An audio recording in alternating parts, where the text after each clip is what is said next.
Bismillahirrahmanirrahim. Assalamualaikum warahmatullahi wabarakatuh.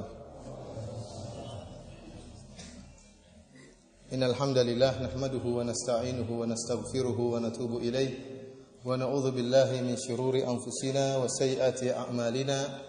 May yahdihillahu fala mudilla lahu wa may yudlil fala hadiya lahu.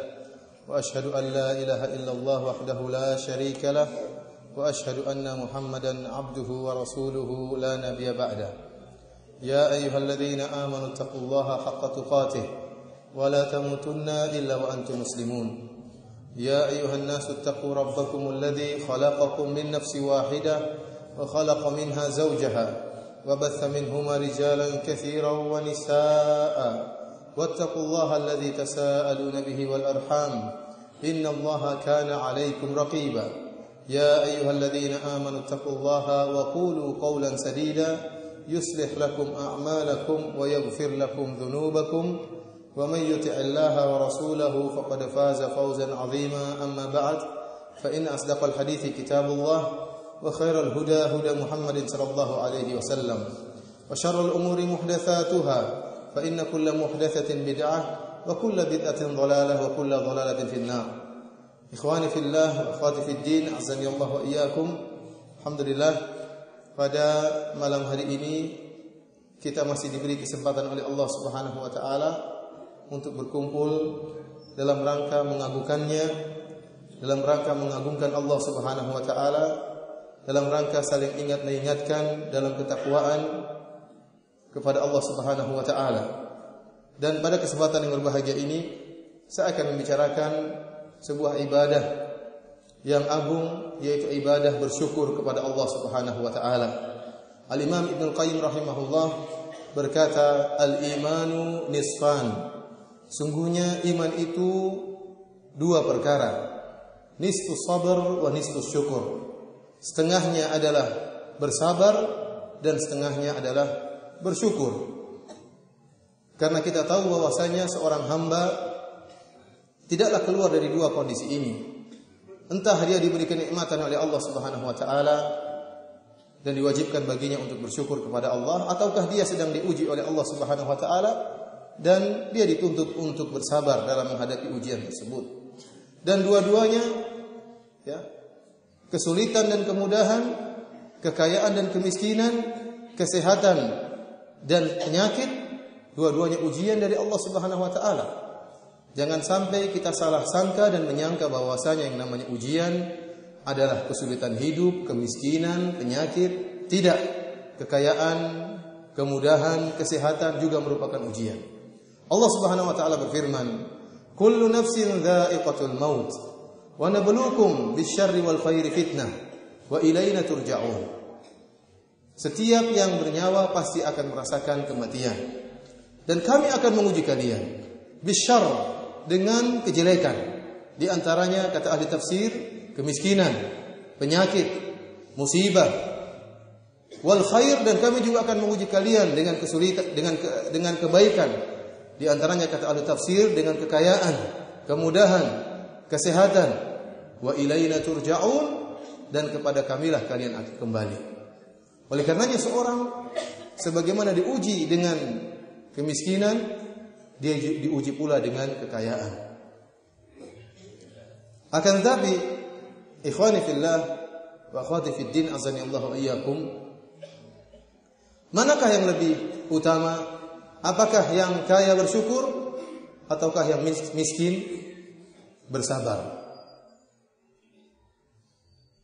Mana yang lebih baik? Ada khilaf di antara para ulama, akan tetapi yang lebih rajih dalam hal ini adalah perkataan para ulama yang mengatakan mana yang lebih bertakwa di antara keduanya. Karena Allah Subhanahu wa taala berfirman, "Inna akramakum 'indallahi atqakum." Sungguhnya yang paling mulia di sisi Allah Subhanahu wa taala adalah yang paling bertakwa di antara kalian. Barang siapa yang dengan syukurnya lebih bertakwa kepada Allah daripada orang lain yang takwanya dengan sabarnya masih lebih rendah, maka lebih utama yang bersyukur. Dan sebaliknya, barang siapa tatkala dia bersabar, ketakwaannya lebih tinggi daripada orang lain yang tatkala bersyukur, maka yang bersabar ini di sisi Allah lebih tinggi. Tergantung kepada orang tersebut. dalam bersyukur kepada Allah ataupun dalam bersabar menghadapi ujian yang Allah berikan kepadanya. Akan tapi tentunya kalau kita disuruh memilih apakah kaya bersyukur atau miskin bersabar, kita pilih yang mana? Miskin bersabar. Iya. Secara fitrah kita akan memilih kaya bersyukur, enak, uang banyak, istri 4, rumah 4, bersyukur lagi kepada Allah Subhanahu wa taala. Di akhirat masuk surga. Daripada miskin, istri 1, ngomel terus. Di neraka, di akhirat di surganya pas-pasan. Ikhwani fillah azanillahu wa iyyakum. Akan tapi kenyataannya, saya bicara kenyataannya. Kenyataannya kebanyakan orang diuji dengan kemiskinan lolos ujian atau lulus ujian. Dan kebanyakan orang yang diuji dengan kekayaan tidak lulus. Oleh karenanya Nabi SAW tatkala melihat isi surga, beliau melihat bahwasanya kebanyakan penduduknya adalah al-fuqara, orang-orang yang miskin. Maka berbahagialah antum. Semoga kita semua termasuk penduduk surga. Amin ya rabbal alamin.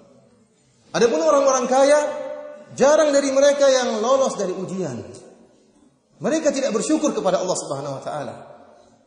Meskipun kita katakan, tidak semua orang yang diuji dengan kemiskinan lulus ujian. Ada orang sudah miskin, perampok lagi, pezina lagi. Sudah miskin, tidak lulus ujian. Namun kebanyakan orang-orang yang diuji dengan kemiskinan lebih mudah untuk lulus ujian, berbeda dengan orang-orang yang diuji dengan kekayaan. Kenapa bisa demikian? Allah Subhanahu wa taala telah berfirman dalam Al-Qur'an, "Kalla innal insana la yatgha ar-ra'ahu istaghna." Sungguhnya seorang itu akan berbuat tughyan, melampaui batas, berbuat zalim, sombong dan angkuh. Kapan? Ar-ra'ahu istaghna, tatkala dia merasa dirinya sudah kaya.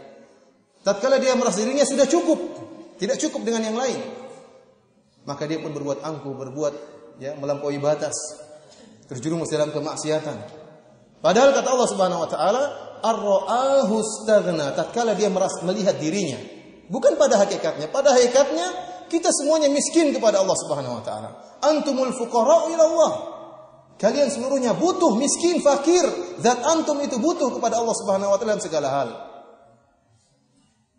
Akan tapi terkadang seorang merasa dirinya kaya tatkala diberi kelebihan harta, diberi kesehatan yang hebat sehingga dia merasa tinggi dan lupa diri. Inilah kebanyakan manusia tatkala mereka diberi kekayaan lupa diri dan akhirnya tidak lulus ujian.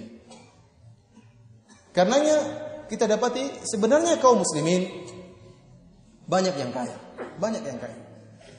Yang jadi masalahnya pelit. Menjadi masalahnya banyak yang pelit dari orang-orang kaya tersebut, sehingga tidak bersyukur kepada Allah Subhanahu wa taala. Ikhwani fillah, akhwati fiddin, azanillahu wa iyyakum. Akan tetapi kalau kita disuruh milih antara miskin bersabar atau kaya bersyukur, pilih yang mana? Pilih kaya bersyukur. Sebagaimana perkataan Mutarrif bin Abdullah rahimahullah, la an u'afa fa ashkuru ahabbu ilayya min an ubtala fa asbira. Kata beliau, saya diberi kesehatan atau diberi kemudahan dan saya bersyukur, lebih saya sukai daripada saya diuji dan saya bersabar. Itu fitrah manusia. Kenapa banyak orang yang sulit untuk bersyukur kepada Allah Subhanahu wa taala? Allah Subhanahu wa taala telah menyatakan hal ini dalam Al-Qur'an. Kata Allah Subhanahu wa taala, "Wa qalilun min ibadiyasy syakur." Hanya sedikit dari hamba-hambaku yang bersyukur. Hanya sedikit dari hamba-hambaku yang bersyukur. Karenanya ada seorang berdoa kepada Allah Subhanahu wa taala dan didengar oleh Umar bin Abdul Khattab radhiyallahu taala anhu. Sebagaimana diriwayatkan oleh Imam Ahmad dalam kitabnya Az-Zuhud, sami'a Umar rajulan yaqul. Umar bin Khattab mendengar seorang berdoa, "Allahumma ja'alni minal aqallin." Ya Allah, jadikanlah aku termasuk orang-orang yang sedikit. Maka kata Umar bin Khattab, "Ma hadza?" Doa apa ini? Kata dia, "Amirul Mukminin, yaqulullahu azza wa jalla, wahai Amirul Mukminin, Allah Subhanahu wa taala berfirman, "Wa ma amana ma'ahu illa qalil." Hanya sedikit yang beriman kepada Nabi Nuh. Allah Subhanahu wa taala juga berfirman, "Wa qalilun min ibadiyasy syakur." Hanya sedikit dari hamba-hambaku yang bersyukur. Allah juga berfirman, illal ladzina amanu wa 'amilus shalihat wa qalilum ma hum, kecuali orang-orang yang beriman dan beramal saleh, dan betapa sedikit mereka. Kata Umar bin Khattab radhiyallahu taala anhu, "Shadaqta, engkau benar." Kemudian syaitan, iblis, tatkala tahu bahwasanya ibadah syukur merupakan ibadah yang dicintai oleh Allah Subhanahu wa taala, maka syaitan, iblis telah bersumpah untuk menghalangi manusia dari bersyukur kepada Allah Subhanahu wa taala. Iblis pernah mengatakan, "Tsumma la'atiyannahum min baini aydihim wa min khalfihim wa an aymanihim wa an syama'ilihim wa la tajidu aktsarahum syakirin." Kata iblis laknatullah alaihi, dia pernah bersumpah, sungguh-sungguh aku akan mendatangi mereka dari arah depan mereka, dari arah belakang mereka, dari kanan mereka, dari kiri mereka.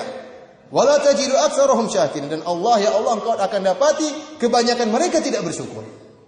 Dan iblis telah menjalankan sumpahnya dan telah membuktikan sumpahnya.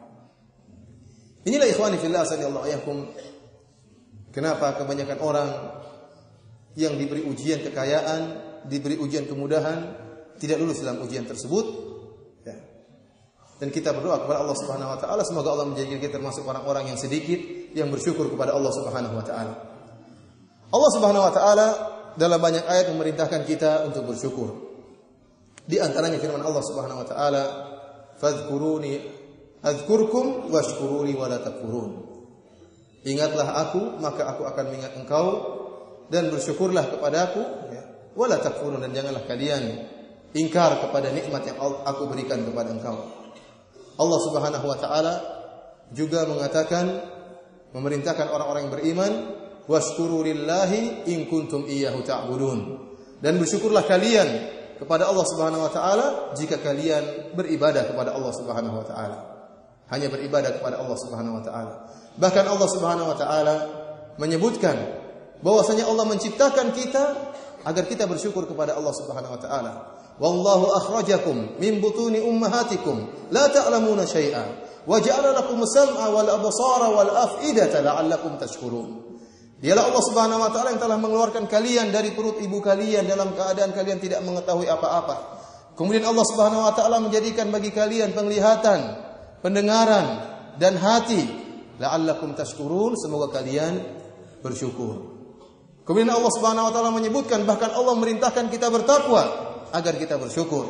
Allah Subhanahu wa taala berfirman, "Wa laqad nasarakumullahu bi Badri wa antum adillah, fattaqullaha la'allakum tashkurun."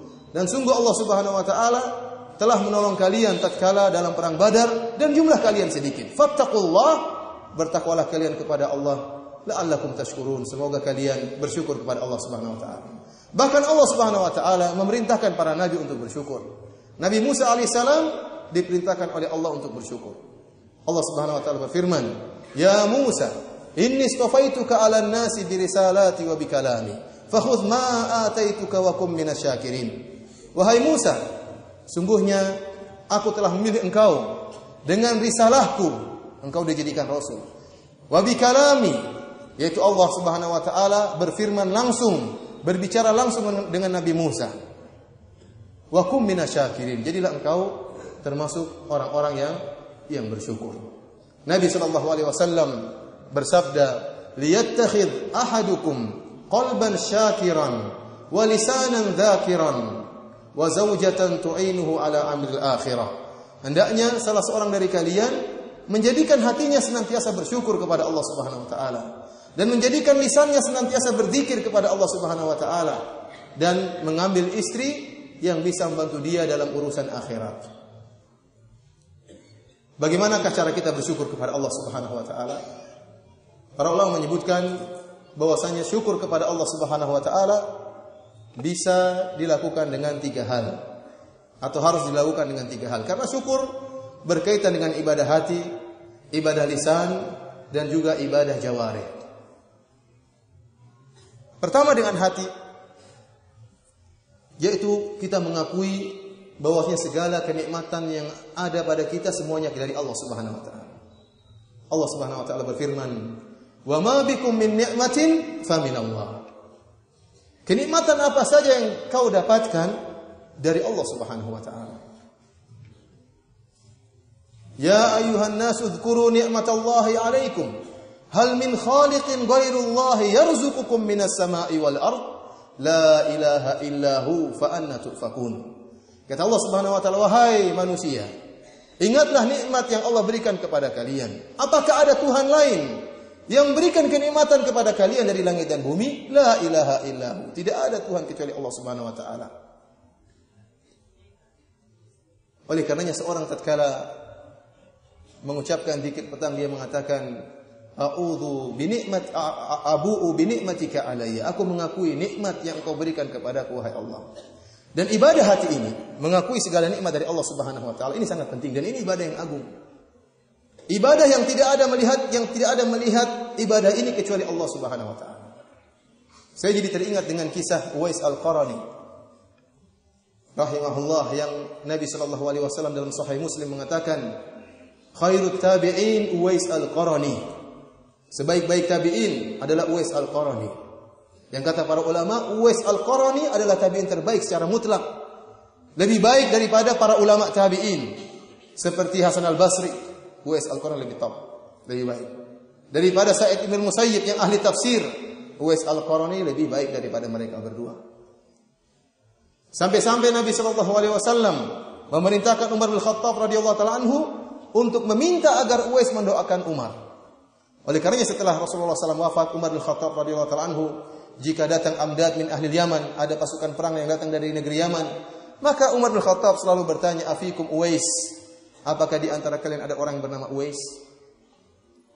Akhirnya Umar bin Khattab radhiyallahu taala anhu bertemu dengan Uwais, kemudian dia menyebutkan sifat-sifat yang pernah disebutkan oleh Nabi sallallahu alaihi wasallam tentang Uwais Al-Qarani. Di antaranya dia berbakti kepada ibunya, dan di antaranya bahwasanya dulu dia punya penyakit baras, penyakit albino, kulitnya semua putih.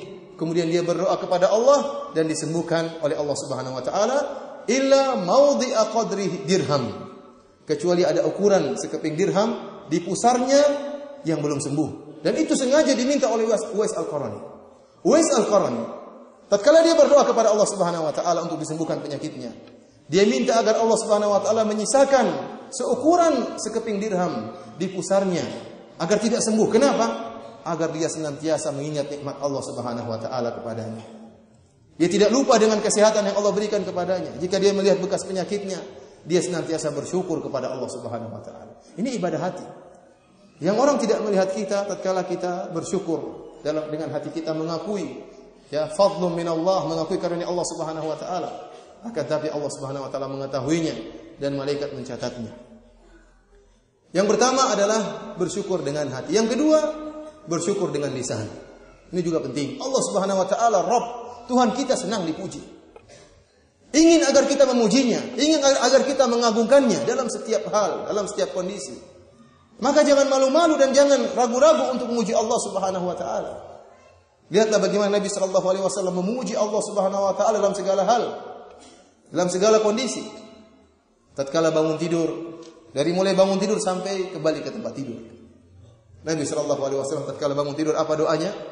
Alhamdulillahilladzi ahyana ba'da ma amatana wa ilaihin nusyur. Segala puji bagi Allah yang menghidupkan kami setelah mematikan kami, dan kepada Allah kami tempat kembali. Dalam doa yang lain kata Nabi sallallahu alaihi wasallam, alhamdulillahilladzi afani fi jasadi wa radda alayya ruhi wa adhina li bi dzikrihi. Kata Nabi sallallahu alaihi wasallam, segala puji bagi Allah yang telah menyehatkan jasadku dan mengembalikan ruhku dan mengizinkan aku untuk berzikir kepada Allah Subhanahu wa taala. Tatkala Rasulullah SAW hendak tidur, apa doa beliau? Di antaranya, alhamdulillahilladzi at'amana wa saqana wa kafana wa awana fakam mimman la kafiya lahu wa la mu'wi. Kata Nabi sallallahu alaihi wasallam, segala puji bagi Allah yang telah memberikan makan kepada kami. Subhanallah, Nabi sallallahu alaihi wasallam mau tidur, ingat kembali dengan nikmat-nikmat yang beliau rasakan di siang hari. Sudah makan, sudah minum, sudah dijaga. Kapan? Tatkala sebelum tidur. Diingat kembali oleh Nabi sallallahu alaihi wasallam, at'amana wa saqana wa kafana wa awana, menaungi kami. Betapa banyak orang yang tidak dapat penjagaan, dan betapa orang tidak mendapat kecukupan, dan betapa banyak orang tidak mendapatkan naungan. Dan tatkala makan, selesai makan Rasulullah SAW memuji Allah, bersyukur kepada Allah. Dan demikianlah yang diajarkan oleh Nabi SAW. Kemudian juga bersyukur kepada Allah dengan jawarih. Bagaimana kita bersyukur kepada Allah Subhanahu wa taala dengan amalan praktek tubuh. Secara umum, jika kita bertakwa kepada Allah Subhanahu wa taala dan jika kita beribadah kepada Allah Subhanahu wa taala, maka kita bersyukur kepada Allah Subhanahu wa taala. Ibadah apa saja kita tunaikan, apakah salat, apakah puasa, apakah sedekah, maka itu merupakan bentuk syukur kita kepada Allah Subhanahu wa taala. Karena terlalu banyak nikmat yang Allah berikan kepada kita. Sebagai contoh, sebagaimana sabda Nabi sallallahu alaihi wasallam tentang salat duha. Kata Nabi sallallahu alaihi wasallam, "Yusbihu ala kulli sulama min ahadikum shadaqah." Sungguhnya setiap pagi ya, wajib bagi setiap ya, sendi pada setiap kalian wajib untuk disedekahkan. Dan kita tahu bahwasanya setiap manusia ada sekitar 360 sendi. Dan ini wajib kita syukuri. Engsel kita ini ya, bisa lentur, ada olinya. Coba kalau lagi macet, betapa banyak orang yang engselnya macet, kena asam urat, setengah mati. Ini nikmat. Mudah kita gerakkan tangan kita. Kalau kita sudah merasa pegal atau salah urat atau keseleo, baru kita rasakan nikmat tersebut. Ini wajib bagi kita untuk sedekahkan nikmat ini. Kata Nabi SAW, cukup dengan 2 rakaat salat duha. Kemudian di antara bentuk bersyukur kepada Allah Subhanahu wa taala adalah sujud syukur. Sujud syukur terutama terhadap nikmat-nikmat Allah Subhanahu wa taala yang ghairu mu'tada. Nikmat-nikmat Allah yang tidak biasa, yang nikmat-nikmat yang mengagetkan, yang menyenangkan. Sebagaimana dalam hadis Abi Bakrah bahwasanya anna Nabi sallallahu alaihi wasallam idza ja'ahu amru sururin aw busyira bihi kharra sajidan syakiran lillah. Nabi sallallahu alaihi wasallam kalau ada datang perkara yang menyenangkan beliau atau diberi kabar gembira kepada Nabi sallallahu alaihi wasallam, maka Nabi pun tersungkur, sujud bersyukur kepada Allah Subhanahu wa taala. Dan ini sunnah yang mungkin kurang kita kerjakan. Hendaknya kita sebarkan sunnah ini. Tatkala kita mendengar kabar yang menggembirakan, maka kita bersujud, kita bertakbir, kita sujud. Kemudian kita mengucapkan subhana rabbiyal a'la wa bihamdi. Subhana rabbiyal a'la wa bihamdi. Subhana rabbiyal a'la wa bihamdi. Kemudian kita memuji Allah atas nikmat yang Allah berikan kepada kita dalam sujud kita. Oleh karenanya diriwayatkan dari para sahabat, mereka sujud syukur tatkala mendapatkan kabar-kabar yang menggembirakan dari sahabat dan juga para tabi'in. Seperti Abu Bakar radhiyallahu taala anhu.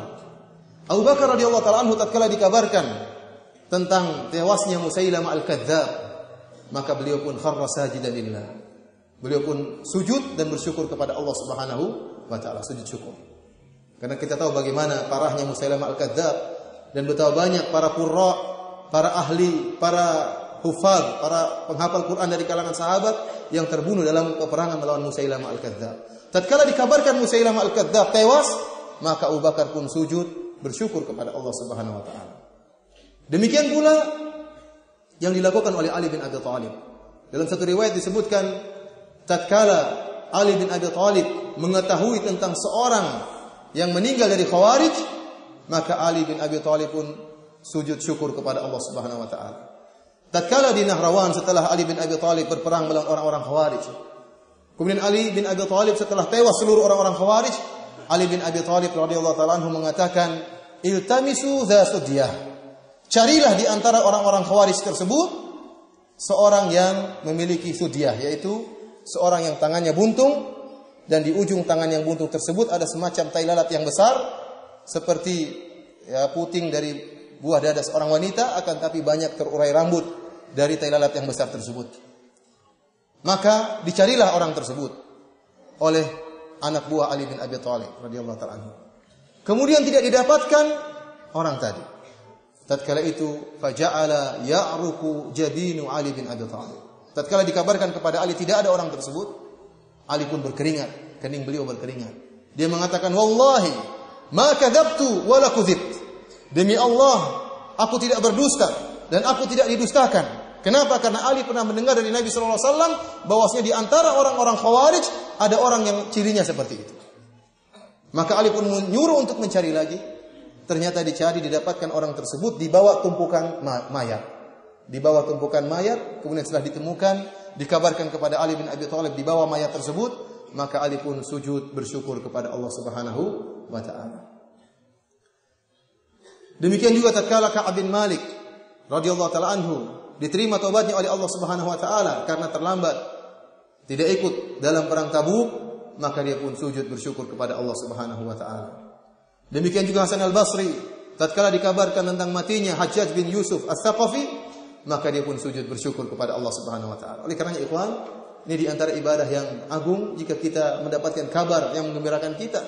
Apakah lahirnya anak kita atau ada keberhasilan yang kita dapatkan, ada keberhasilan dakwah yang kita dengar, ada sesuatu yang menyenangkan hati kita, maka kita bersyukur dengan bersujud kepada Allah Subhanahu wa taala. Satu sujud, kemudian kita puji Allah dalam sujud tersebut.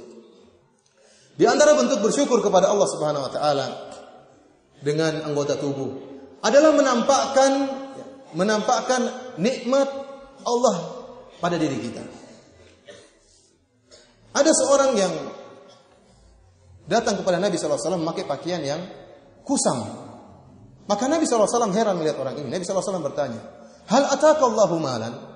Apakah Allah berikan engkau harta? Kata dia, "Ya Rasulullah, saya punya harta ini dan ini dan ini."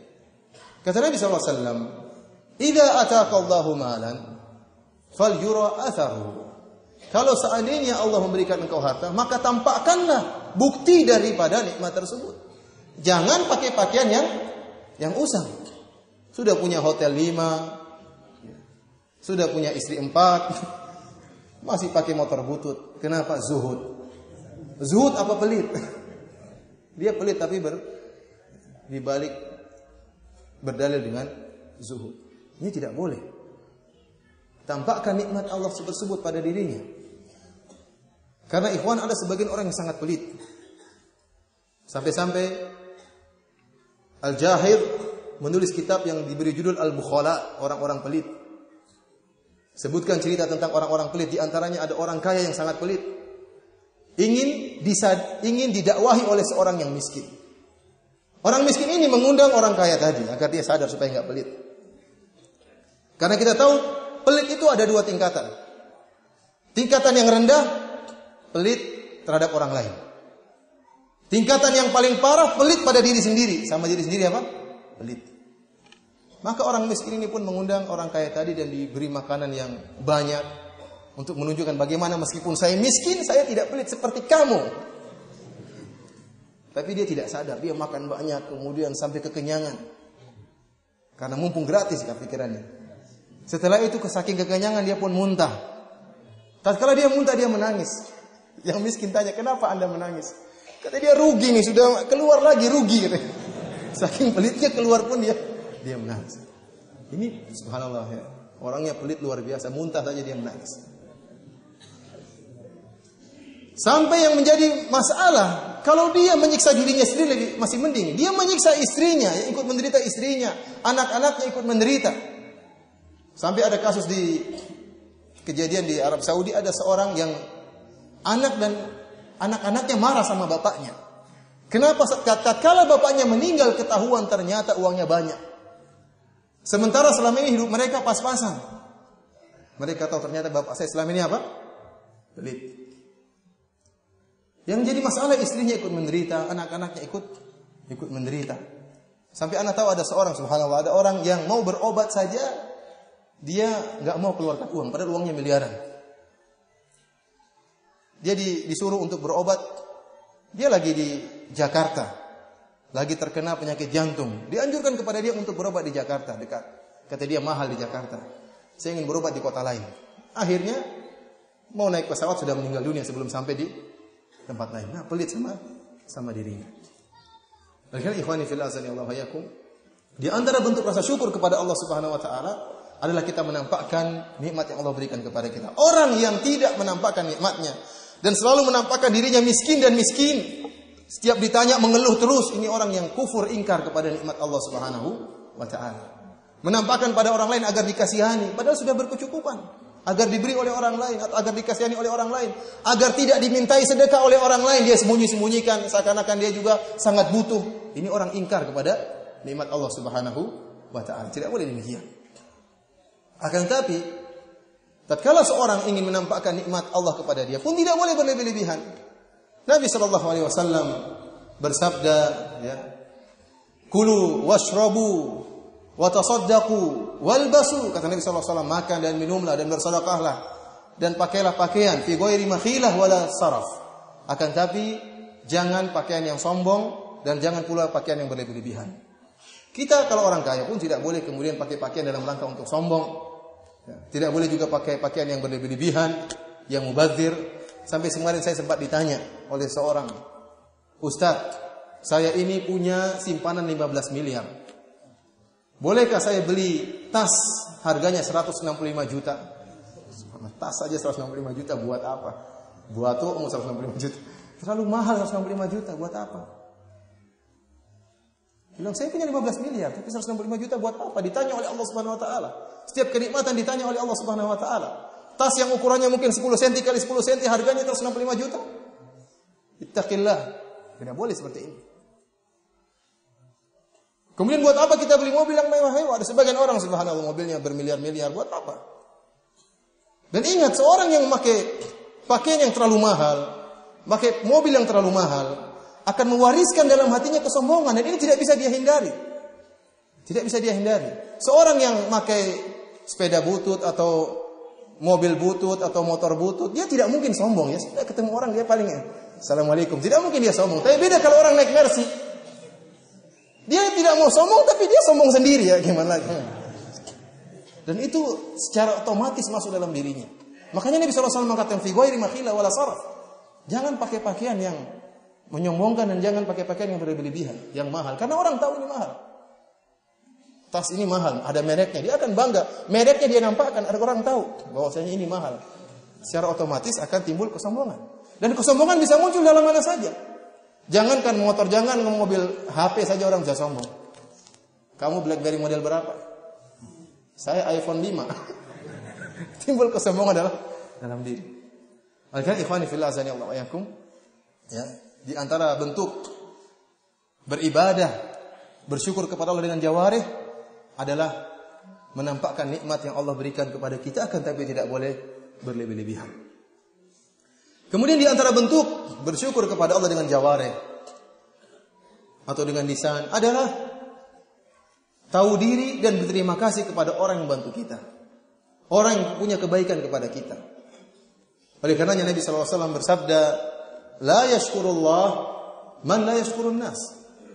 Orang yang tidak berterima kasih kepada manusia tidak berterima kasih kepada Allah Subhanahu wa taala. Kalau ada orang berbuat baik kepada kita, kita berterima kasih kepada kita, ucapkan. Jangan kita bilang dia harus ikhlas kalau bantu saya, jangan harapkan pujian saya. Itu urusannya dengan Allah. Antum ditugaskan oleh Allah untuk apa? Berterima kasih. Kalau tidak bisa kasih balasan seperti itu, antum ucapkan jazakallah khairan. Karena sebagian orang ya, ada muhsinin membantu, kata dia, bantu saja. Ya. Sudah jangan tanya-tanya uang ini mau saya kemanakan. Harus ikhlas kalau bantu. Itu urusannya dengan Allah Subhanahu wa taala. Antum berbuat baik sama dia. Sebagian orang subhanallah minta bantuan dengan angkuhnya, investasi akhirat. Dia bilang, saya mohon bantuan. Jadi seakan-akan kalau orang kasih sudah itu saya enggak mau terima kasih sama antum. Karena itu kebaikan antum sendiri, investasi di akhirat. Loh iya benar, itu investasi di akhirat, tetapi antum berterima kasih karena dia punya jasa. Dan Allah merintahkan kita untuk mengenal jasa orang lain. Dan tatkala seorang memberikan kepada kita, kita terima. Jangan kemudian kita akhirnya juga mencari aib-aib barang tersebut. Orang kasih kita barang, oh ini barang ini jelek, barang ini kekurangannya dan macam-macam. Ini merupakan bentuk tidak berterima kasih kepada manusia. Dan barang siapa yang tidak berterima kasih kepada manusia, tidak berterima kasih kepada Allah Subhanahu wa taala. Ikhwani fillah wa akhwati fiddin, azani Allah wa iyyakum. Ada perkara-perkara yang membantu kita untuk bersyukur kepada Allah Subhanahu wa taala. Di antaranya ikhwan, yang pertama adalah kita berusaha melihat orang-orang yang lebih rendah daripada kita dalam masalah dunia. Kata Nabi sallallahu alaihi wasallam, Unzuru ila man huwa asfala minkum wa la tanzuru ila man huwa a'la minkum atau wa la tanzuru ila man huwa fawqakum fa innahu ajdaru alla tasdaru ni'matallah. Kata Nabi sallallahu alaihi wasallam, lihatlah kepada orang yang lebih rendah daripada engkau dan janganlah kalian melihat kepada yang lebih tinggi daripada kalian dalam masalah dunia. Karena hal ini lebih mudah untuk menjadikan kalian menghargai dan tidak meremehkan karunia Allah kepada kalian. Karena seorang jika kalau melihat ke atas terus tidak akan pernah puas. Akan tapi seorang jika kemudian dia misalnya diuji oleh Allah Subhanahu wa taala, dia melihat masih banyak orang yang lebih sakitnya lebih parah.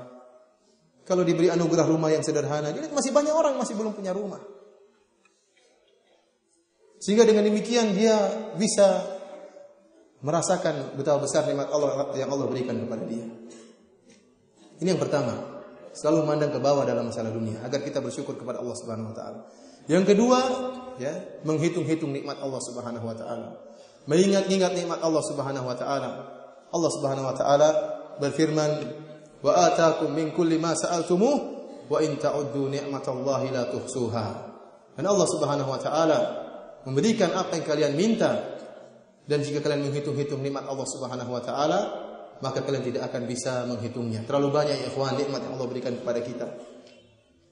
Allah Subhanahu wa taala menjadikan kita dari tidak ada menjadi ada, itu suatu merupakan kenikmatan.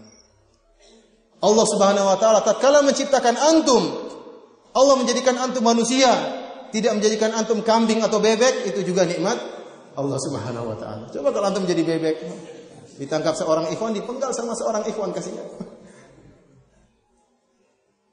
Kemudian Allah Subhanahu wa taala tatkala menjadikan antum manusia, Allah Subhanahu wa taala menjadikan antum, berikan antum di atas Islam. Ini nikmat. Betapa banyak orang manusia tapi otaknya tidak jalan untuk beribadah kepada Allah Subhanahu wa taala. Menyembah matahari, menyembah hewan, menyembah batu. Saya kemarin sebelum ke sini sempat diundang makan sama Syekh Yusuf Al-Asiri, pemimpin atau kepala Kuwat Al-Amniyah fil Haram Nabawi, itu kepala polisi di Masjidil Haram, Masjidil Haram An-Nabawi. Orangnya saleh ya, nasabuhu kadzalik. Ya, jenggotnya panjang, pernah belajar sama Syekh Utsaimin rahimahullah. Ada bintang-bintang di sininya ya. Kelihatannya jenderal. Dia cerita, dia bersafar ke Sri Lanka. Bersafar ke Sri Lanka, kemudian dia bawa seorang penerjemah yang ngerti bahasa Arab dan bahasa Sri Lanka. Kemudian dia berjalan masuk menuju tempat ibadah orang-orang Buddha. Di situ ada patung Buddha gede. Dia pakai jubah, pakai songkok, pakai sendal, masuk di tempat ibadah mereka. Ditegur dia tatkala ingin masuk. Kata penjaganya, buka sendal. Dia buka sendal. Dia pas masuk lagi katanya, buka songkok. Dia buka songkok. Ini juga dibuka katanya. Enggak katanya. Akhirnya dia masuk.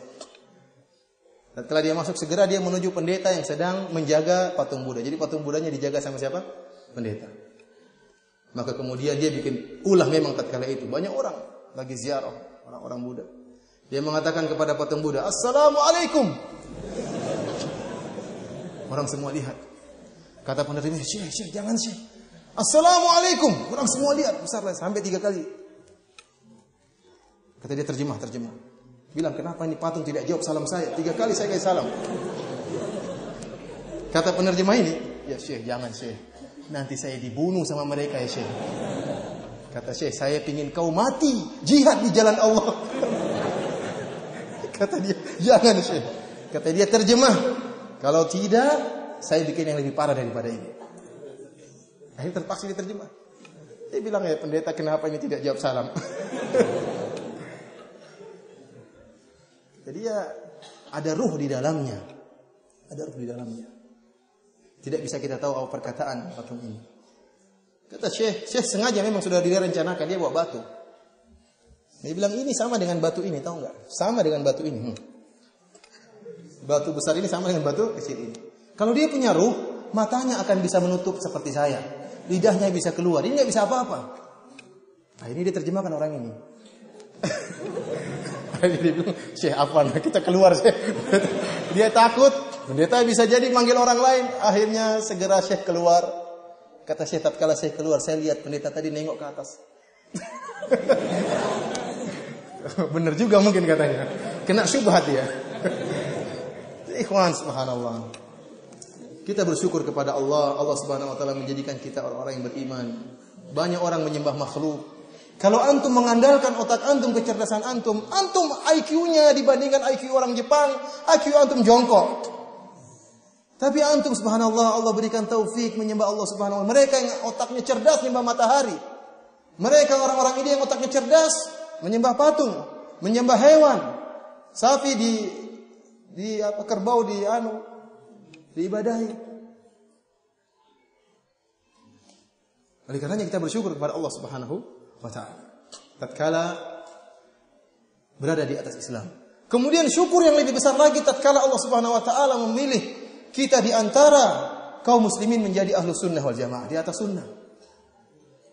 Kita bahagia dan kita juga sedih sekalian tatkala melihat saudara-saudara kita yang tidak mengenal sunnah, terjerumus dalam praktek-praktek bid'ah, menghabiskan uang mereka, ada yang beribadah dengan dalam kesyirikan. Kita bersyukur kepada Allah Subhanahu wa taala. Kemudian juga di antara perkara yang buat kita bersyukur kepada Allah Subhanahu wa taala, kita renungkan dengan akan tubuh kita. Allah Subhanahu wa taala memberikan kesehatan kepada kita. Ya ikhwan, kesehatan yang Allah berikan kepada kita adalah nikmat yang luar biasa. Allah memberikan kemudahan kepada kita untuk masih bisa hidup, masih bisa beribadah kepada Allah Subhanahu wa taala.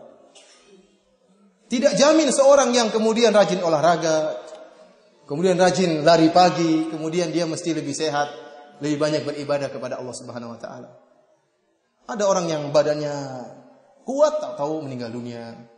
Ada yang badannya kokoh, kekar, tahu-tahu kena asam urat. Ada yang badannya lemes-lemes, mungkin perutnya agak besar tapi sehat-sehat saja. Bukan berarti jangan berolahraga, artinya kita berolahraga bukan jaminan. Kalau Allah cabut kesehatan tersebut, siapapun bisa meninggal dunia. Nikmat dari Allah Subhanahu wa taala. Kemudian kita lihat, wa fi anfusikum afala tubsirun. Lihatlah pada diri kalian, Allah menciptakan tubuh kita ini dengan penuh muhkam, dengan sangat baik. Allah meletakkan kepala di atas, hidung ya, lubangnya di bawah bukan di atas. Kemudian antum lihat jantung antum di dalam tubuh. Allah Subhanahu wa taala meletakkan jantung antum di balik tulang yang menjaga jantung tersebut. Ciptaan yang sangat sempurna. Coba kalau jantung antum di luar sini, gantung. Kalau ada orang jengkel sama antum, langsung dia pejit begini, selesai perkara. Tapi subhanallah, belum antum lihat bagaimana ciptaan Allah Subhanahu wa taala. Antum lihat matahari, ya. Allah jalankan pada jalurnya, tidak mundur dan tidak maju. Seandainya mundur sedikit, kita mungkin membeku. Seandainya maju sedikit, kita terbakar. Tapi Allah alirkan di atas jalurnya. Demikian juga hujan. Al-Imam Ibnul Qayyim rahimahullah dalam kitabnya Miftahud Daris Sa'adah menyebutkan tentang bagaimana agungnya ciptaan-ciptaan Allah Subhanahu wa taala. Di antaranya beliau berbicara tentang hujan. Allah Subhanahu wa taala berfirman, ya. Afara'aitumul ma'a alladhi tashrabun? A antum anzaltumuhu minal muzni am nahnul munzilun? Tidakkah kalian melihat tentang hujan, air hujan yang Allah turunkan, yang kalian minum? Apakah air tersebut kalian yang turunkan dari awan ataukah kami yang menurunkan? Lau nasya'u ja'alnahu ujajan falaula tashkurun. Kalau Allah berkehendak, Allah menjadikan air hujan tersebut asin. Kenapa kalian tidak bersyukur? Allah mampu untuk menurunkan hujan dalam keadaan asin. Coba kalau yang turun hujan asin, kita bagaimana kehidupan kita? Akan mati semua kita ini. Dan antum lihat bagaimana hujan, kata Ibnu Qayyim rahimahullah. Hujan diturunkan oleh Allah Subhanahu wa taala tetesan-tetesan. Dan satu tetes mengenai satu titik di tanah. Tetesan hujan tersebut tidak berkumpul di atas. Coba kalau berkumpul 10 meter kali 10 meter saja, kemudian baru jatuh, waduh mampus kita. Tapi subhanallah satu tetes tidak bersatu, di bawah sudah jatuh tanah, baru kemudian jadi danau, jadi sungai. Terlalu banyak ya karunia Allah Subhanahu wa taala kepada kita, dan terlalu banyak kenikmatan yang kita lupakan. Oleh karena ikhwani fil azan Allah wa yakum, ya. Hendaknya kita bersyukur kepada Allah Subhanahu wa taala. Dan di antara perkara yang sangat penting yang bisa membuat kita bersyukur kepada Allah Subhanahu wa taala, berdoa kepada Allah Subhanahu wa taala. Agar kita termasuk orang-orang yang bersyukur. Rasulullah sallallahu alaihi wasallam pernah berkata kepada Mu'adz bin Jabal radhiyallahu anhu. Kata Nabi sallallahu alaihi wasallam, "Ya Mu'adz, wallahi inni la uhibbuk." Wahai Mu'adz, demi Allah aku sangat cinta kepada engkau wahai Mu'adz. Ini itu penekanan. Sungguhnya aku la uhibbuk. Sungguh-sungguh benar aku cinta kepada engkau wahai Mu'adz. Ini mukaddimah yang Rasulullah berikan kepada Mu'adz agar Mu'adz bin Jabal perhatian dengan apa wasiat Nabi sallallahu alaihi wasallam. Kata Nabi sallallahu alaihi wasallam, "Fala tad'anna fi duburi kulli salatin taqul Allahumma a'inni ala dzikrika wa syukrika wa husni ibadatik." Jangan sekali-sekali engkau tinggalkan wahai Mu'adz di setiap akhir salat agar engkau berdoa, "Ya Allah, a'inni ala dzikrika, bantulah aku untuk bisa mengingat engkau, berzikir kepadamu. Wa ala syukrika, dan untuk bersyukur kepada engkau ya Allah. Wa husni ibadatik, dan bisa beribadah kepada engkau dengan baik." Seakan-akan tatkala Nabi sallallahu alaihi wasallam mengatakan, "Inni la uhibbuk." Sungguh aku sangat mencintai engkau wahai Mu'adz. Karenanya, jangan sekali-sekali kau tinggalkan doa ini. Di antara konsekuensi kecintaan Nabi sallallahu alaihi wasallam kepada Mu'adz, Nabi mengajarkan doa yang sangat penting. Yang isi doa tersebut, Allahumma a'inni ala dzikrika. Ya Allah, bantulah aku untuk bisa mengingat engkau. Dan ini bentuk syukur. 3 perkara ini, mengingat Allah, ibadah dengan baik, bersyukur kepada Allah, sungguhnya merupakan praktek dari bersyukur kepada Allah Subhanahu wa taala. Oleh karena jangan sekali-sekali meninggalkan doa ini, dan jangan sekali-sekali meremehkan doa ini. Ucapkan doa tersebut dengan penuh penghayatan. Banyak orang yang berdoa tapi tidak ada penghayatan. Yang kita inginkan berdoa dengan penghayatan agar kita menjadi orang-orang yang bersyukur. Kemudian lihat bagaimana doanya Nabi Sulaiman alaihissalam. Nabi Sulaiman seorang nabi pun masih berdoa kepada Allah agar diilhamkan rasa syukur. Tatkala Nabi Sulaiman melihat semut berbicara, dia fatabassama dhahikan min qawliha wa qala rabbi auzi'ni an ashkura ni'mataka allati an'amta alayya. Nabi Sulaiman alaihissalam tersenyum tatkala melihat semut berbicara, kemudian dia berkata, "Ya Allah, berilah taufik kepadaku, ilhamkanlah aku agar aku bisa bersyukur kepada Engkau." Subhanallah, seorang nabi minta agar diilhamkan untuk bersyukur. Bagaimana dengan kita? Bagaimana dengan kita yang imannya jauh dengan para nabi? Oleh karenanya disebutkan dalam riwayat tatkala Abdurrahman bin Auf tawaf di Ka'bah.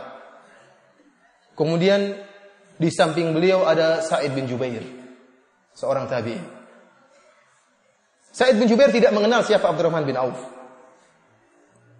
Kemudian Sa'id bin Jubair mendengar Abdurrahman bin Auf dalam doanya selama tawaf, dia mengatakan, "Allahumma qini syuha nafsi."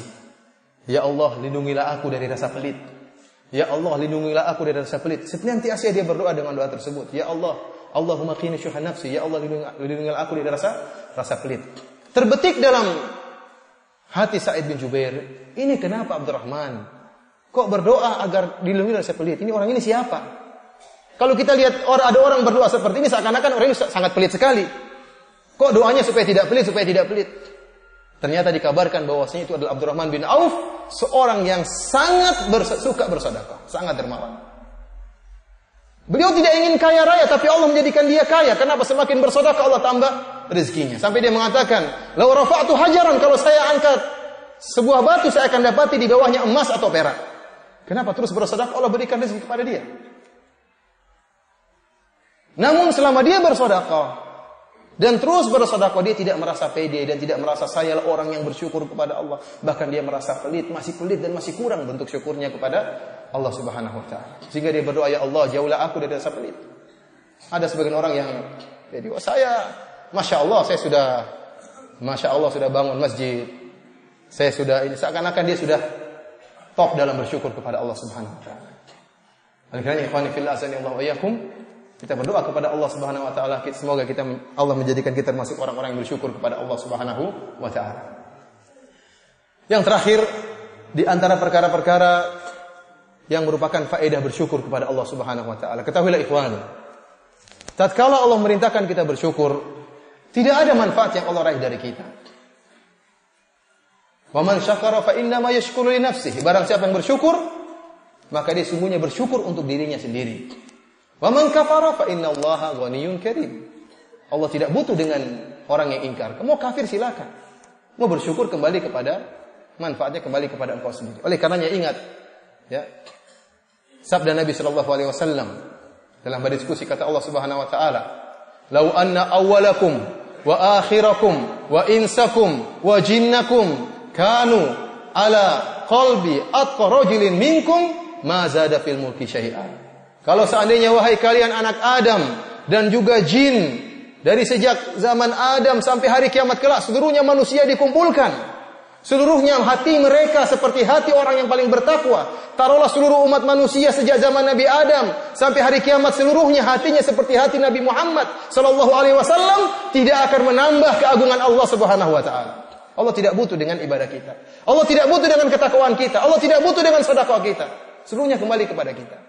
Dan sebaliknya kata Allah Subhanahu wa taala, "Lau anna awwalakum wa akhirakum wa insakum wa jinnakum kanu ala qalbi afjari rajulin minkum ma naqasa min mulki syai'an." Kalau seandainya seluruh manusia dari zaman Nabi Adam alaihissalam sampai hari kiamat, seluruhnya semuanya seperti Firaun hatinya, tidak akan mengurangi kekuasaan Allah Subhanahu wa taala. Oleh karenanya, syukur yang kita lakukan hanyalah kembali kepada kita. Manfaatnya kembali kepada kita. Di antaranya Allah Subhanahu wa taala akan menghalangi seorang bersyukur dari azab Allah Subhanahu wa taala. Ma yaf'alullahu bi'adabikum in syakartum wa amantum wa kana Allahu syakiran alima. Kata Allah Subhanahu wa taala, Allah tidak akan mengazab orang-orang yang bersyukur dan beriman. Allah tidak akan mengazab. Kemudian juga orang yang bersyukur kepada Allah Subhanahu wa taala akan ditambah rezekinya. La in syakartum la azidannakum wa la in kafartum inna adzabi lasyadid. Barang siapa yang bersyukur kepada Allah Subhanahu wa taala, maka Allah akan tambah rezekinya. Kemudian barang siapa yang bersyukur kepada Allah, dia akan meraih ridha Allah Subhanahu wa taala. Nabi sallallahu alaihi wasallam bersabda, "Innallaha la yarda an 'abdihi idza akala al-aklah fayahmadahu 'alaiha aw syariba asy-syarbata fayahmadahu 'alaiha." Sungguhnya Allah Subhanahu wa taala ridha kepada hambanya yang tatkala dia makan kemudian dia memuji Allah Subhanahu wa taala, dan tatkala dia minum maka dia memuji Allah Subhanahu wa taala. Orang yang senantiasa memuji Allah Subhanahu wa taala, bersyukur kepada Allah Subhanahu wa taala, maka dia akan meraih keridhaan Allah Subhanahu wa taala. Demikianlah ikhwani fillah azanillahu wa iyyakum apa yang bisa Anda sampaikan tentang ibadah syukur ini, ibadah yang agung yang kata Imam Ibnu Qayyim rahimahullah, nisful iman, setengah dari iman. Jangan kita lalaikan ibadah ini. Sungguhnya barang siapa yang bersyukur, memiliki hati yang senantiasa menerima qanaah, maka dia akan hidup berbahagia. Sebagaimana perkataan Al-Imam Asy-Syafi'i rahimahullahu taala, "Idza ma kunta dza qalbin qanu'in fa anta wa malikud dunya sawa'u." Kalau seandainya engkau memiliki hati yang selalu qanaah, terima dengan nikmat yang Allah berikan kepada engkau, maka engkau dan raja dunia sama saja. Sama saja. Apa yang dicari raja dengan hartanya? Ingin bahagia. Tapi kalau antum terima dan bersyukur atas apa yang Allah berikan kepada engkau, maka engkau akan bahagia sebagaimana raja-raja dunia, bahkan bisa jadi lebih berbahagia daripada mereka. Wallahu ta'ala bishawab. Selanjutnya kalau ada pertanyaan, azan dulu ya. Oke, fadhal. Pertanyaan pertama, apakah sujud syukur itu tanpa wudu atau perlu berwudu? Ada khilaf di antara para ulama tentang masalah ini. Apakah sujud syukur itu harus wudu atau tidak perlu wudu? Wallahu a'lam bishawab ya. Saya tadi baru melihat fatwa dari Syekh Muhammad bin Shalih Al-Utsaimin rahimahullah. Beliau merajihkan bahwasanya sujud syukur tidak wajib untuk apa? Berwudu. Karena terkadang nikmat datang dengan tiba-tiba. Tiba-tiba ada kabar gembira, ya. Kemungkinan seorang kemudian misalnya ya tidak sempat berwudu, dia langsung spontan kharra sajidan lillah, sujud kepada Allah Subhanahu wa taala. Jadi cara sujud syukur, dia bertakbir menghadap kiblat, kemudian dia bertakbir, dia sujud, kemudian dia mengatakan subhana rabbiyal a'la sebagaimana disebut oleh para fuqaha, subhana rabbiyal a'la wa bihamdi, subhana rabbiyal a'la wa bihamdi, kemudian dia boleh memuji Allah tatkala itu. Allahumma inni ashkuruka ala ni'mati kadza wa kadza. Saya bersyukur kepada Engkau ya Allah atas nikmat ini dan ini. Setelah itu selesai, tidak perlu salam, ya. dan yang dirojikan oleh Syekh Muhammad bin Shalih Al-Utsaimin rahimahullah, tidak perlu berwudu. Berwudu hanyalah sunnah dan tidak wajib. Kemudian pertanyaan berikutnya, bagaimana sikap ana kepada istri yang selalu ngamuk-ngamuk kalau ana sebut poligami? Mohon nasihat. Ini nasihat kepada istri atau kepada antum? Ya ikhwan, ya. Kita tahu bahwasanya poligami merupakan mukjizat. Syariat mukjizat. Benar atau tidak? Benar. Karena poligami merupakan syariat yang memperhatikan skala besar, bukan hanya skala rumah tangga, tapi skala, ya, bahkan skala negara. Karena syariat memandang rakyat atau komunitas Islam secara keseluruhan. Memang benar, kita tidak pungkiri. Tatkala ada terjadi poligami, bisa jadi ada pihak dari istri yang kecewa atau yang merasa kurang diperhatikan atau yang selama ini perhatiannya penuh menjadi berkurang. Ini tidak dipungkiri. Dan ini mungkin kalau dianggap kemudaratan bagi dia, kalau dianggap kemudaratan. Akan tapi syariat poligami memandang menimbang antara maslahat dan kemudaratan. Dan ternyata kemaslahatan poligami jauh lebih besar. Bukankah di sana ada 3 wanita yang lain yang tidak bisa menikah? Dengan dia, ya, menikahi wanita kedua, ketiga, dan keempat, banyak wanita yang bisa ditolong. Oleh karenanya, masalah sulit atau susah ini masalah yang relatif. Pernah terjadi dialog antara 2 orang wanita. Yang satu membela poligami mati-matian, yang satu menolak poligamis mati-matian. Setelah dicek, ternyata yang menolak istri pertama, yang membela istri ketiga. Repot juga. Nah, syariat tidak memandang pribadi, tapi syariat melihat kemaslahatan. Justru saya katakan ini mukjizat. Oleh karenanya kita dapati orang-orang kafir juga mereka mempraktikkan poligami, hanya saja tanpa aturan. Mau 100 perempuan juga boleh, dan boleh 1 jam saja. Kita tidak poligami pakai mahar. Kemudian harus akad pernikahan, ada walinya, dan hanya terbatas cuma 4. Karena kalau 5 keok laki-laki itu. Jadi 4 yang masuk akal, ya. Secara umum manusia bisa berbuat adil dan bisa memberi kebahagiaan, maksimal 4 dalam syariat Islam. Adapun orang-orang kafir mereka berzina sepuas. Oleh karenanya dikatakan syariat merupakan poligami merupakan syariat mukjizat yang Allah turunkan yang harus kita akui. Hanya saja tidak semua orang bisa melaksanakan poligami. Tidak semua orang bisa melaksanakan. Tidak semua laki-laki jantan bisa melaksanakan poligami. Kenapa? Karena ada di antara orang-orang yang tidak adil. Dan kita tahu bersama Rasulullah SAW mengancam orang-orang yang tidak adil. Kata Nabi SAW, "Man kanat lahum ra'atani, famala ila ihdahuma jaa yaumal qiyamati wa shikkuhu ma'il." Barang siapa yang memiliki 2 istri, kemudian dia lebih condong kepada salah satunya, dia akan datang pada hari kiamat dalam keadaan tubuhnya miring, memalukan. Orang-orang akan bilang, "Wah, Abu Fulan ternyata badannya miring." Ternyata tidak adil. Tapi kalau dia adil, dia dengan lurus, tidak jadi masalah. Yang jadi masalah kalau miring. Ini berarti tidak semua orang bisa melaksanakan praktik poligami. Dan saya ingatkan, masalah ekonomi bukan masalah yang sepele. Nabi SAW berbicara tentang nikah pertama. Kata Nabi SAW, orang baru menikah, "Ya ma'syarasy syabab, man istata'a minkumul ba'a falyatazawwaj." Wahai para pemuda, barang siapa di antara kalian yang mampu untuk menikah, maka menikahlah. Kemampuan ini dijelaskan oleh, ya, para ulama, para syurahul hadis, intinya kembali kepada kemampuan secara ekonomi untuk menikah. Karena kalau masalah jima, seluruh syabab mampu. Kalau artinya jima, ya semua orang syabab bisa mampu. Tapi Rasulullah mengatakan, "Faman lam yastati' fa'alaihi bisyam." Barang siapa yang tidak mampu, maka wajib berpuasa. Tidak mampu apa maksudnya? Tidak memiliki kemampuan ekonomi. Kalau tidak mampu, dia punya kemampuan berjima, makanya dia berpuasa supaya bisa mengendorkan syahwatnya. Tapi dia tidak mampu untuk memiliki sisi ekonomi. Ini pada nikah pertama, dia sudah harus memperhatikan masalah ini. Bagaimana dengan nikah kedua, ketiga, dan keempat. Oleh karenanya, saya kemarin pas waktu pergi ke Singapura, saya kaget dengan praktek pemerintahan Singapura. Di sana ada komunitas Muslim dan komunitas Buddha, orang Cina.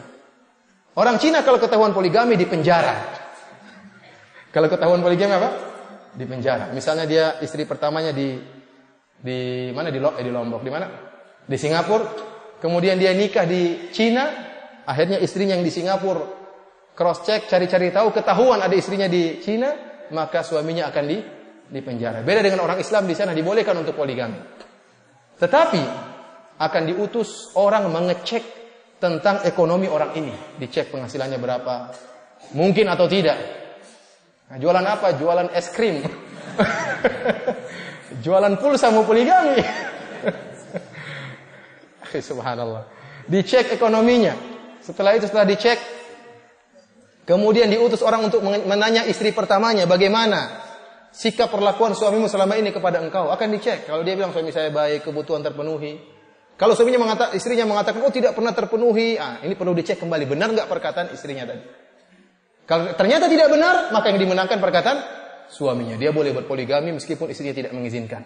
Ini saya dengar langsung oleh seorang ikhwan yang tinggal di sana dan dia cerita tentang hal ini. Ada orang yang nekat untuk poligami meskipun tidak mampu. Dan ini sangat menyedihkan. Ada seorang, ini istrinya 4. Subhanallah. Rumahnya satu atap. Kamarnya disekat-sekat. Istrinya minta cerai kenapa? Tatkala suaminya bermesraan dengan istri yang lain, terdengar desah-desihnya. Bagaimana dia tidak menderita? Hanya wanita tidak normal saja yang tidak menderita. Makanya kalau sekatnya harus mantap sekatnya. Pasang pengedap suara. Itu tidak mengapa. Tapi kalau tidak ada pengedap suara, kedengaran desah-desihnya ini mengganggu stabilitas keamanan ini seorang wanita. Ikhwan, ana mengatakan syariat poligami syariat yang jempol, syariat yang mukjizat dari Allah Subhanahu wa taala. Akan tapi kalau seorang hendak praktekkan, maka praktekkan dengan baik. Kenapa? Karena banyak kenyataannya, ikhwan. Payah prakteknya. Sampai ada seorang yang buat dialog antara syair poligami antara suami dan istri. Suaminya mengatakan, wahai istriku, bukankah matahari diciptakan oleh Allah untuk banyak planet? Dan planet yang satu tidak marah dengan matahari tatkala planet lain disinari. Apakah kau ridho kalau saya jadi matahari dan kau menjadi salah satu planet tersebut? Karena kita tadi, sudah jangan banyak omong. Lampu di rumah 5 watt belum dibayar. Mau bicara matahari. Kalau kamu matahari nggak jual, lampu di rumah saja belum dibayar listriknya. Kemudian kamu mau jadi matahari. Makanya punya lampu 30 watt, 15 untuk yang satu, 15 yang untuk yang lain. Pas 30 watt. Ikhwani fillah azani Allah wa yakum, intinya itu syariat yang mulia, akan tapi tidak semua orang bisa mempraktekannya. Ya, barang siapa yang bisa mempraktekannya silakan. Dan seorang jika ingin poligami, persiapan dengan matang, jangan menyakiti hati istrinya. Sejak awal sudah bilang saya mau poligami. Istrinya menderita terus. Siapkan dirinya kalau sudah mantap langsung diomongin dengan cara yang baik, diatur secara rapi. Tapi tiap hari saya mau poligami, dites dulu istrinya siap enggak. Kalau siap langsung, kalau enggak tunggu lagi terus sampai istrinya bosan dengar tersiksa terus tiap hari.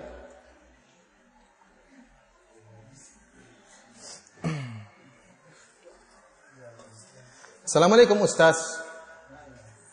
Maaf Ustaz, bukankah kita dianjurkan untuk bersikap sederhana? Lalu di mana batasan antara menampakkan nikmat Allah pada diri sendiri dengan sikap sederhana? Tadi kata Rasulullah SAW, walbasu fi ghairi makhillatin wala saraf.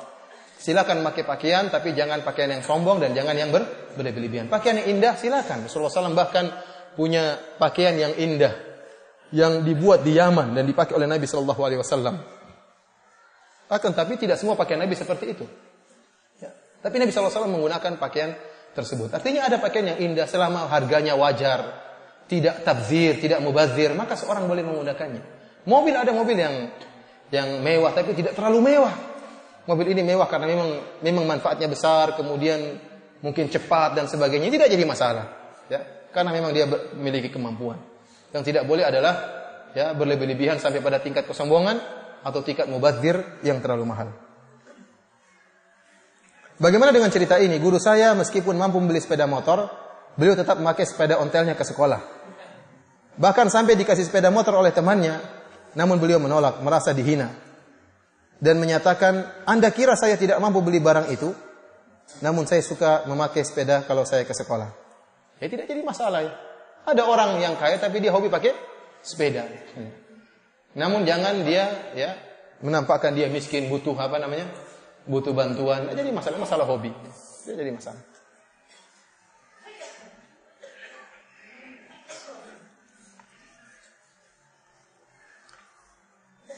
Apakah benar jin tidak akan mati sampai hari kiamat? Tidak ada dalil bahwasanya jin tidak akan mati sampai hari kiamat. Tidak ada dalil. Yang ada cuma iblis. Fa'anzirni ila yaumil yub'atsun, ila yaumi yub'atsun. Qala fa innaka minal munzarin. Kata iblis, ya Allah, tangguhkanlah aku sampai hari kiamat. Karena iblis ingin menyesatkan manusia. Oleh karenanya iblis sangat berpengalaman dalam menggoda manusia. Dari zaman dulu sampai sekarang dia masih hidup dan dia tahu bagaimana cara menggoda si fulan, bagaimana menggoda Abu Fulan, bagaimana menggoda ustaz, bagaimana menggoda orang kaya, bagaimana menggoda para wanita. Iblis tahu pengalaman. Oleh karena kita banyak-banyak berta'awudz kepada Allah, berlindung kepada Allah dari godaan iblis. Musuh yang tidak kelihatan, sangat berpengalaman, ya, dan memiliki cara-cara menggoda yang sangat banyak, datang dari depan, belakang, kanan dan kiri. Kalau Allah tidak menjaga kita, tidak akan lolos dari godaan iblis. Iblis inilah yang berdoa, fa'anzirni ila yaumi yub'atsun. Ya Allah, tangguhkanlah aku sampai hari kiamat. Allah mengatakan, fa innaka minal munzarin. Engkau akan ditangguhkan sampai hari kiamat. Adapun jin-jin yang lain tidak ada dalil bahwasanya jin-jin tersebut akan ditangguhkan sampai hari kiamat. Dan tidak ada dalil bahwasanya jin tersebut umurnya 2000 tahun, 5000 tahun. Ya, tidak ada dalilnya. Kita tahu dari mana jin ini benar atau tidak. Tidak ada zahirnya. Jin itu tidak ada zahirnya. Oleh karena susah kita menghukumi jin ini umurnya ribuan tahun.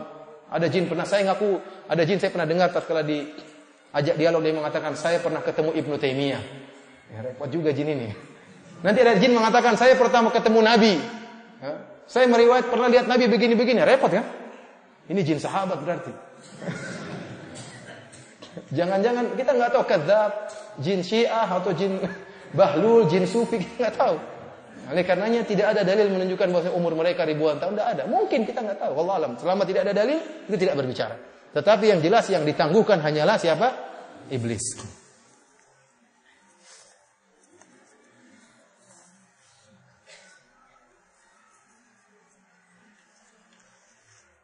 Ustaz, pada saat sekarang ini saya lagi mendapat ujian yang tertimpa kemiskinan. Akan tapi saya selalu mencoba untuk bersabar. Mohon nasihatnya Ustaz, bagaimana seharusnya menyikapi musibah ini.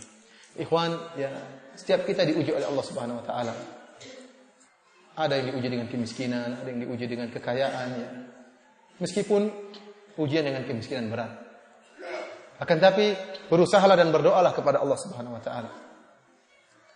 Jangan-jangan kita kurang bertakwa kepada Allah Subhanahu wa taala. Karena Allah berfirman, "Wa may yattaqillaha yaj'al lahu makhraja wa yarzuquhu min haitsu la yahtasib." Barang siapa yang bertakwa kepada Allah, Allah akan berikan dia jalan keluar. Allah akan berikan solusi. Dan barang siapa yang bertakwa kepada Allah, Allah akan berikan dia rezeki dari arah yang dia tidak sangka-sangka. Bangun malam, salat malam. Tatkala Allah turun ke langit dunia, tatkala Allah mencari hamba-hambanya yang minta kepada Allah, "Hal min mustaghfirin fa'ghfirlah." Apakah ada di antara hamba-hambaku yang minta ampun kepadaku, maka aku ampuni dia.